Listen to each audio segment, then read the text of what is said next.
God has been rebuking me. That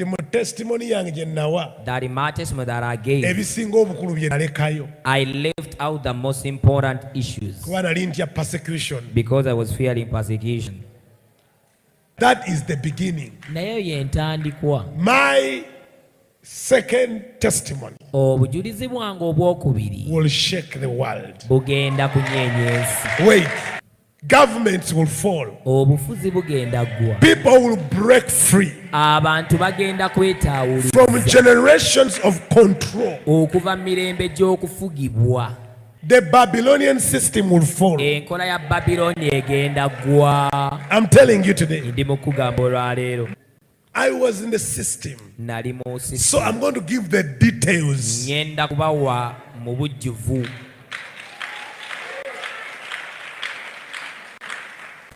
Do you know how many men in the church today carry an occultic ring on their fingers? So bufumbo, occultic ring. Si bufumbo. Bufumo. Bufumo, bufumbo. Do you know how many men today who have been initiated in the occult because they could not resist the wealth of this being?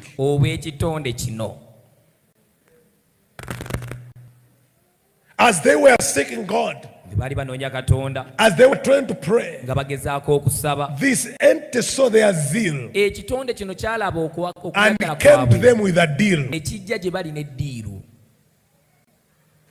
and said, I'll put my ring on your finger. Whoever you will show it will submit. Today, many of your bishops, many of your apostles carry the ring of the occult. If they don't carry the ring of the occult, they were given a sword as an initiation. Because the sword is the symbol of the Freemasons, which worship this entity. When you see people in the service that they are handing swords to their pastors, just know this entity is at work.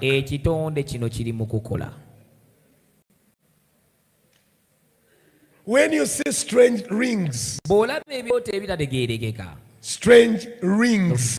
Now listen. The same rings you see on occultists, celebrities, witches, sorcerers, are the same rings you are seeing on your pastor's fingers. On the right hand, on a strange finger. And that ring has been in the bloodline. If not a ring, a sword. If not a sword, a staff.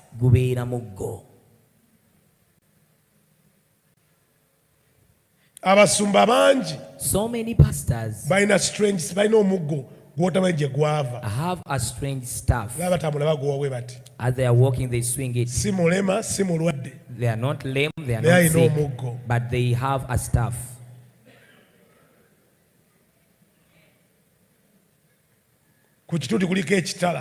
On the altar there is a sword. Spiritual father and he said, now it's my spiritual father who handed it over to me. That is initiating you into the Masons.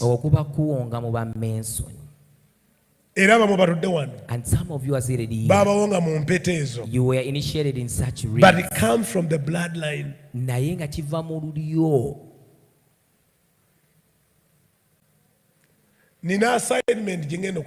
I have an assignment that I'm going to start. Pray for me. The assignment is exposing the occult in the church.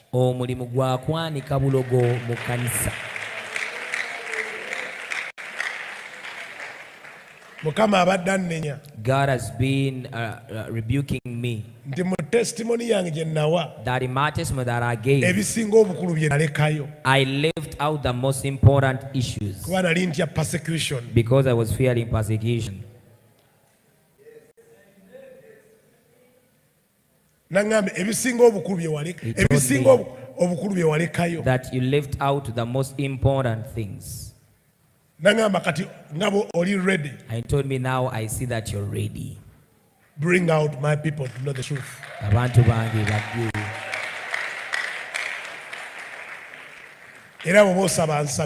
Now if you're praying, please pray for me. Because I know the truth.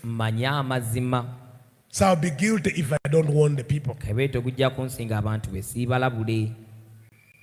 If you don't so the occult, the system of Satan that has come in the church. So the church is discipling the nation into occultism.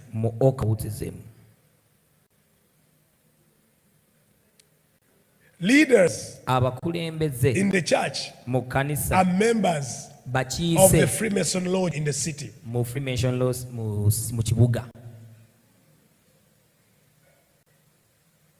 Yes. Wow. Leaders in the church are worshipping a serpent. Especially in Uganda here. They worship a serpent at the lake there, where most of your prophets gather. In a house near the water there, where the snake comes from the water. And a prophetess in Uganda is the leader of the serpent. And she initiates young prophets using a snake and give them wealth. And then they pull the young people. Because the young people don't want to go deep in spiritual things. They want excitement. And before you know, they have created a network of sorcery, a network of occultism all over Africa, all over the world.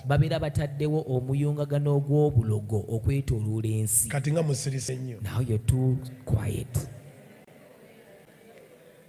I know I'm going in hard water. I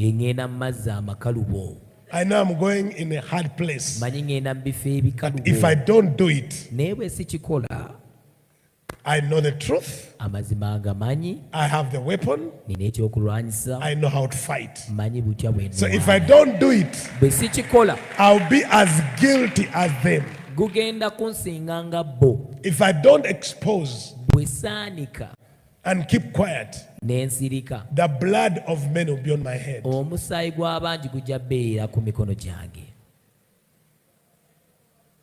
The blood of men will be on my head. I know they've been celebrating because they are saying, when they saw the testimony, they say, oh my God, he has not said all. He's been good, okay? So they let it go. They didn't know that was a trick from God. But that is the beginning. My second testimony will shake the world. Wait. My second testimony will shake the world. Governments will fall. People will break free from generations of control. The Babylonian system will fall. I'm telling you today. When I release the next, the world will be shaken. People will discover the deception of many generations, the deception of religion, the deception of what they called religion. Because I was there. I was in the system. So I'm going to give the details.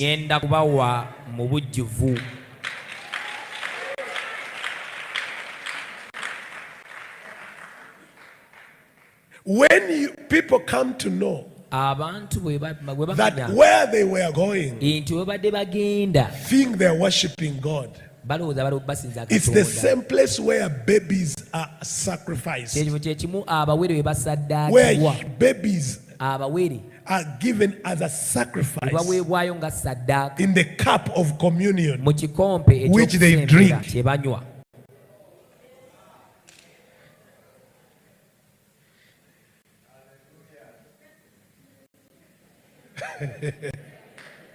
When they know that is not just a drink, it's blood and water of a baby. That's the cup of communion. And people break free from that.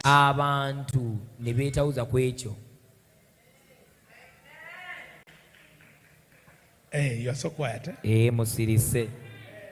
Because the day you know that deception, and you can see it, because now someone has told you, this means this, this means this. Don't you see this? Don't you see this? Don't you see this? And you find yourself say, wait a minute.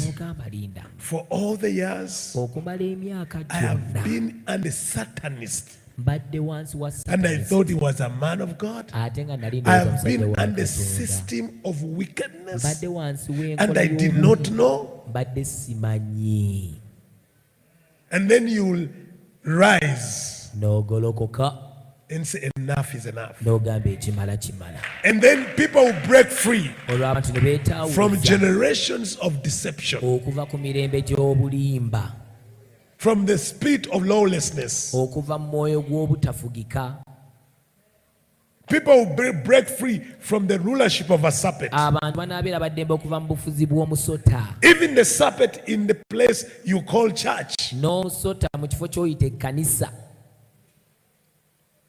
There are men that started well. They loved God. Down the road, they were initiated in the occult by other men they found in church. They said to them, young man, you have zeal.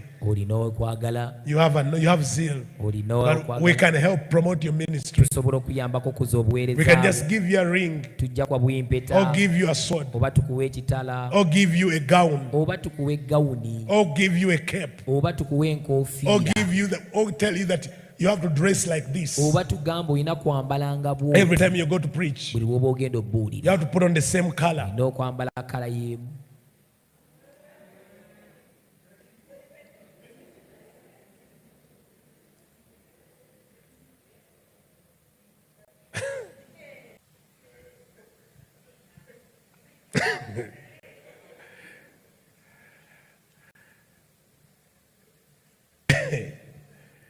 Let me leave that one. Let me leave that one.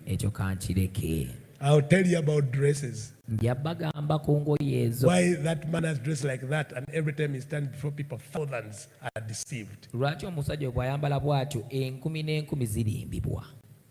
does that dress that come from? Is it just a suit? Or it comes from somewhere? Have you ever seen that? Have you ever known what that dress, that kind of dressing, what it means in the occult world?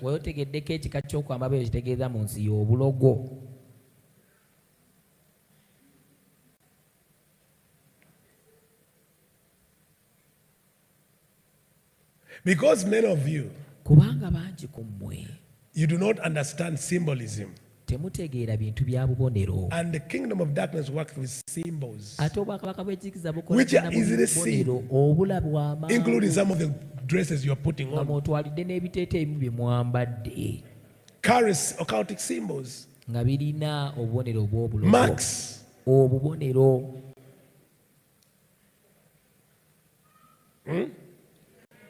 You know, when someone told you, omuntu bwe yagamba, this is not a church, this is a center, eno si kkanisa wabula eno nkulungo, and they say this is a worship center, ne bagamba eno nkulungo ya kusinza, you ask yourself, why not a church? weebuuza lwaki si kkanisa?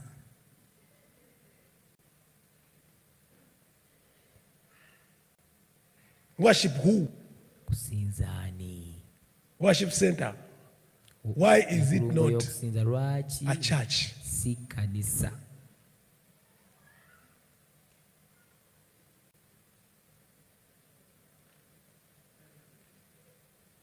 You are quiet. Nga musiriikiridde. Either it's a center, nkulungo, it's a chapel, or it's a synagogue. oba sinagogue.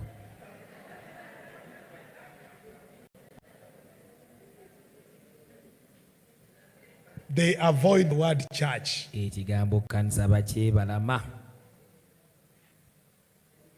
It remains a center, esigala nkulungo, social center, kulungo ey'enkizo, a synagogue, sinagoga, a chapel,